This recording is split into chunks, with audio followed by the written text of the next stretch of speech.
Today, I am Mr. Chomar Padlan Alam, 26 years of age, 1 year and 10 months in service, and as SBFP Coordinator of Cayucay Elementary School, Schools Division of Alaminos City.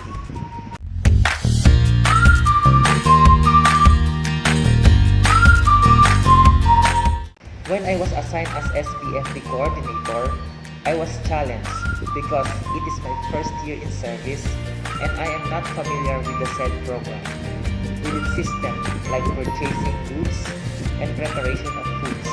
During that time, hot meals are being served for the beneficiaries.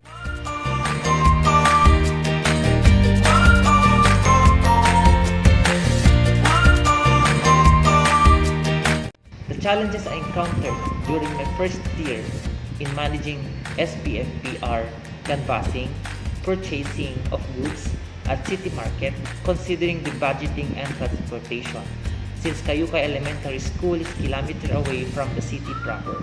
On addition, cooking of hot meals and preparation of liquidation report.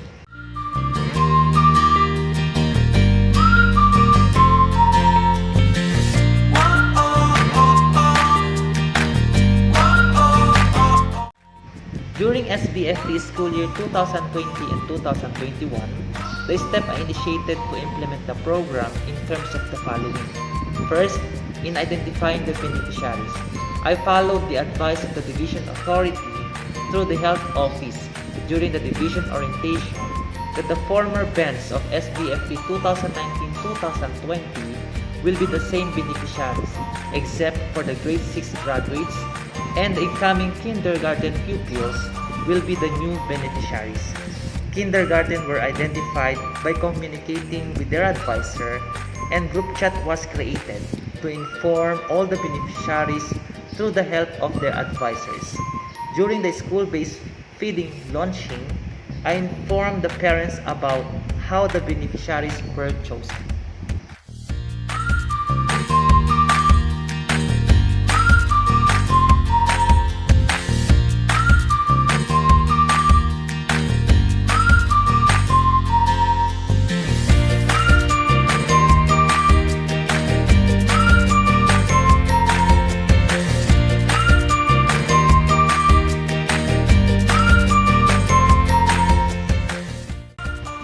Second is the managing of funds for NFP and food. For multi-food packs, I together with my school head went to the market after the division orientation. With us are the canvas forms. We look for the cheapest prices of fruits, breads, and eggs. We identified stores and bake shops who will become the suppliers. We asked how fruits and breads and eggs are handled. We also asked bakers on the ingredients of bread they make. We inspected their baking area for their cleanliness. We ensured that breads are freshly baked with correct ingredients and weight. We gave the forms to the suppliers, and we selected the suppliers who offered the cheapest price and have quality of goods in order for us to meet the standard amount of foods intended per beneficiary. Also, the funds for operational expenses was also observed by means of purchasing storage boxes, storage cabinet, hand sanitizers, gloves, and the likes. The milk fund was under the supervisory of the division. I only prepare a certificate of appearance for the reimbursement of transportation allowance because the fare from pick-up points, which is in Alaminos Central School to Cayucay Elementary, was 300 pesos for back and forth route.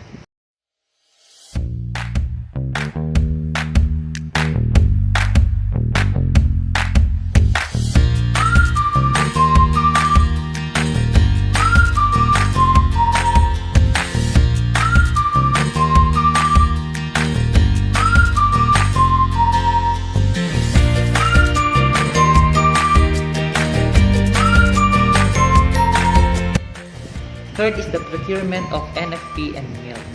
For NFP procurement, we first gave canvas forms to the suppliers, then selected suppliers who offered the cheapest prices of goods. We let the back members sign the notice of awards.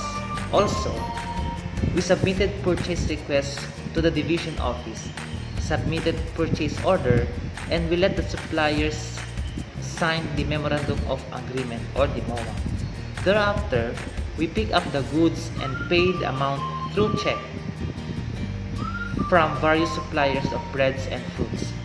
The purchase of milk was under the jurisdiction of SDO Alaminos since it is department to supplier transaction.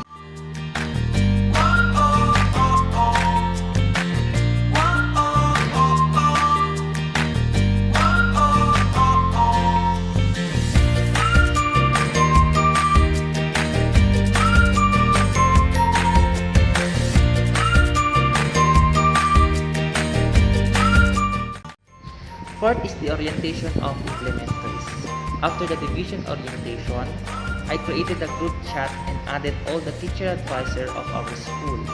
I asked them to add the parents of the beneficiaries last school year 2019 and 2020 since they are the beneficiary for the current school year. The next day, my school head called for a meeting and we formed the bids and awards committee, inspection committee, and core group of SBFP, school year 2020 and 2021. I made the black and white paper and let the members sign the said document as a proof of agreement.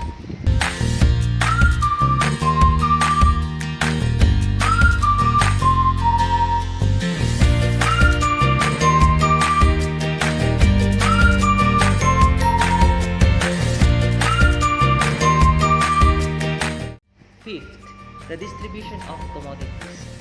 Upon arrival of goods at school, we asked the parents and skeletal workforce teachers to help in repacking activity. I also printed food labels to educate the parents about the expiration dates of foods, especially the breads.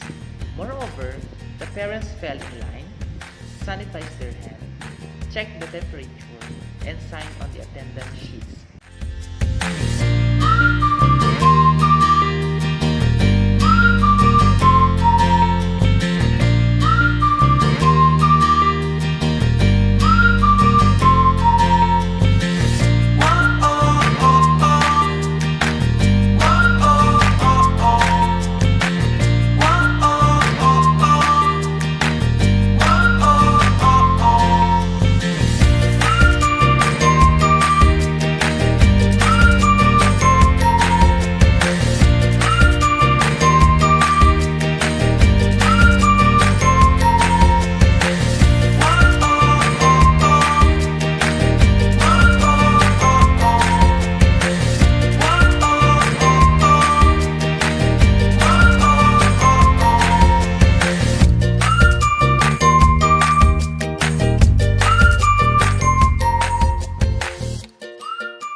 Sixth, monitoring of implementation. We welcome every visitors in our school, especially when it comes to SBFP implementation. I prepared the necessary documents needed for documentation. There was also a time that the education committee of the barangay went to school to check if the safety protocols is being observed during the distribution.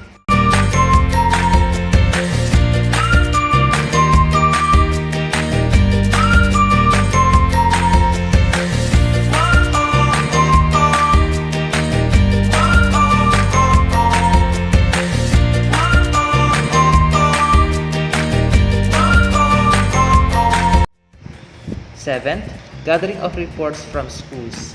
I, together with my school head, always work hand in hand for the preparation of documents needed for reports, like the narratives and documentations, which will be enclosed in the liquidation reports.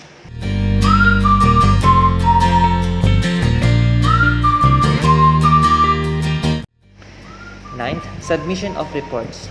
With the advice of my school head, we made sure that we submitted reports and prepared documents ahead of time in order to avoid cramming.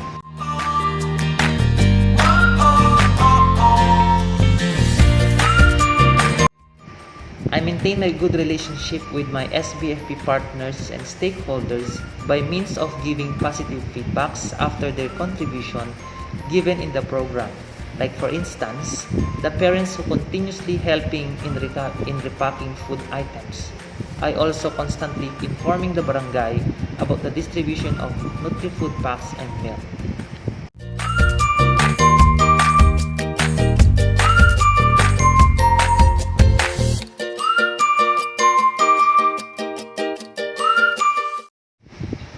For SBFP 2020 and 2021, I think my best contribution in the enrichment of the program is the continuous submission of reports on time in the division office. Because whenever my report is late, it will affect the performance of the whole division. Moreover, constant compliance to all the programs and meetings of health office of the division can be considered as best contribution. In addition, for school-based implementation, I also made a simple activity program entitled Refrigerator for a Cause, which enabled the school to have its own refrigerator to store the fruits and foods of feeding program. Thus, will ensure the freshness of the food items.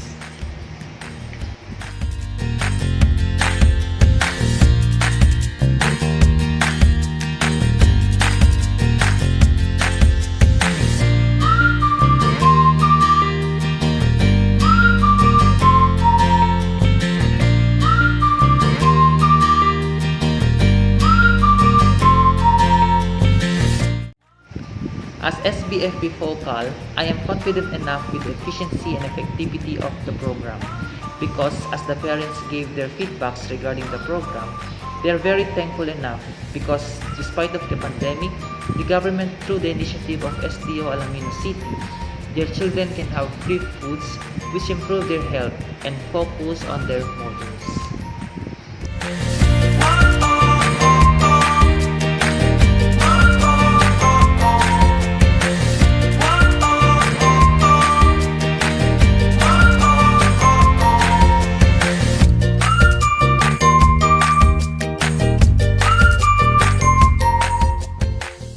Magandang hapon po. Kasama po natin si Ate Annabel de la Vega, isa po sa mga parent ng beneficiaries po ng ating feeding ngayong school year 2020-2021. Ate, ano po masasabi niyo po sa ating feeding program ng Cayucay Elementary School? Ang masasabi ko po sa feeding program po ay maganda po siya at may improvement naman po sa feeding sa mga anak po sa katawan nila. Mga binibigay po siya ng mga prutas, itlog, tinapay. Kaya maganda naman po. Ano po yung mga prutas na to? Bago po ba sila? Mga bago po yes ba ang po. prutas? Yung mga tinapay po? Bago naman po. Malalaki pa. Okay po. Maraming salamat po. Ayan, magandang hapon po. Narito po ang ilan sa mga beneficiary ng ang kanilang mga anak po ay beneficiary ng feeding. At isa-isa po natin silang tatanungin patungkol po sa implementasyon ng feeding sa Cayucay nitong school year 2020 at 2021. Unahin po natin si Ate. Ate, ano pong masasabi niyo po sa feeding program ng ating eskwelahan? Ano pong masasabi po ninyo? Lumakas yung resistensya ng anak ko. Naging maganda po ba? Kumusta po yung mga prutas, mga tinapay, yung milk po? Okay naman kasi fresh siya. Okay, maraming salamat po. Si Ate naman po. Ate, yung sombrero po natin. Ayan. Ano po masabi po natin sa mga prutas po na natanggap po ninyo? Maganda po kasi nagbibigay ng vitamins din sa katawan ng anak ko at lalong parang mas gumanda po ang katawan ng anak. Maraming salamat po. Ayan. Nay, kumusta naman po ang ating apo? Ano po masasabi niyo sa mga tinapay? Lumakas din yung mga pagkain niya ng tinapay binigay sa feeding dito sa Cayucay Elementary School. Siya ang maganda rin ang mga pagkain niya, lumakas ang resistensya niya. Maraming salamat po, Nay. Nay, kamusta naman po ang gatas po ng naibigay po sa mga bata? Okay lang po. Lumakas ang resistensya ng mga apo ko. Tapos active sila sa paggawa ng mga nila sa school. Salamat sa feeding ng Cayucay Elementary School. Salamat po. Maraming salamat po. Ayan. Tita, kamusta naman po ang mga tinapay po na ibinigay po sa ating anak? Okay naman siya, laging bagong gawa yung tinapay na binibigay nila. On time naman silang nagbibigay. Yung nagdi-deliver sila ng feeding program. Ayan po, maraming Sa lahat, nagpapasalamat din ako sa nagbigay ng feeding program para sa school ng Cayucay Elementary School. salamat po, Tita. Si ate naman po, si Ate Maji. Ate Maji, ano man pong masasabi niyo sa mga gatas na binigay po sa inyo pong anak? Ay, salamat din po at nabigyan din po ako ng gatas kasi yung anak ko malnourished din. Kaya at least kahit pa paano susuplayan ng sustansya yung buong katawan niya. Pero, Bumigat din po ba siya? Ako bumigat po siya, tumaba na po siya, tapos tumakot po sa pagkain. Wala naman po naging epekto ang gatas po sa tiyan po ng inyong anak? Wala po. Ay, maraming salamat po. So, yan sila po yung ilan sa mga na-interview po natin mga parents para po sa kanilang mga anak. Maraming salamat po. Bye-bye po. Thank you.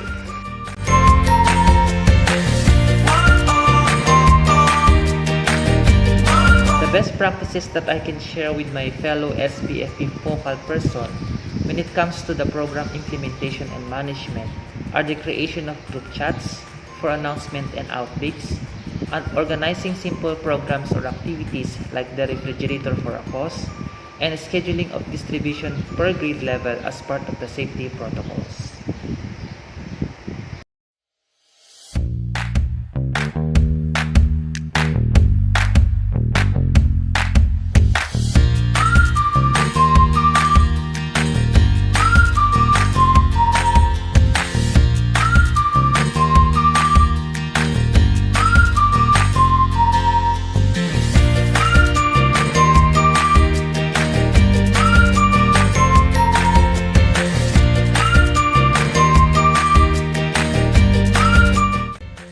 When it comes to my ideas in the successful monitoring and evaluation of SBFP, division personnel through health office can interview parents through virtual platform, at least 5 or more parents, in order to assess the effectivity and efficiency of the program.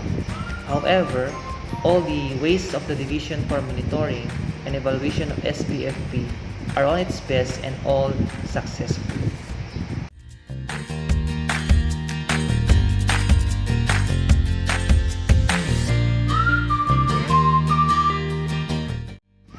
During this pandemic and the implementation of SBFP, safety protocols should continuously observed by means of sanitation, thermal check, and the like. Cleanliness should be established because it is next to godliness, and also a requirement for food safety.